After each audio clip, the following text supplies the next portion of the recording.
నేడు Nellore rural MLA కార్యాలయంలో rural MLA Kotamreddy Sridhar Reddy విలేకరుల సమావేశం నిర్వహించారు. ఈ 236 కోట్ల రూపాయలతో నెల్లూరు రూరల్ నియోజకవర్గంలో 200 కిలోమీటర్ల త్రాగునీటి పైప్ లైన్లు అన్ని విలీన గ్రామాలలో నిర్మాణం చేయడం జరుగుతుంది.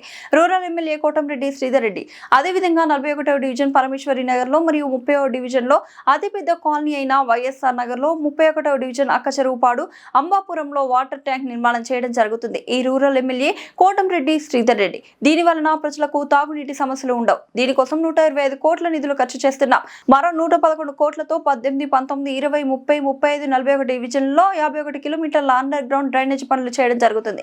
దీని ద్వారా ప్రజలకు డ్రైనేజ్ సమస్య లేకుండా ఎంతో మేలు చేస్తుంది. రూరల్ ఎమ్మెల్యే కోటంరెడ్డి శ్రీధర్ రెడ్డి గత వైఎస్ఆర్ కాంగ్రెస్ పార్టీ ప్రభుత్వంలో ఆనాటి ముఖ్యమంత్రిని వీటి కోసం నిధులు విడుదల చేయమని ఎన్నిసార్లు అడిగినా నా గొంతు అరిగిపోయింది, కానీ ఒక్క రూపాయి నిధులు విడుదల చేయలేదు.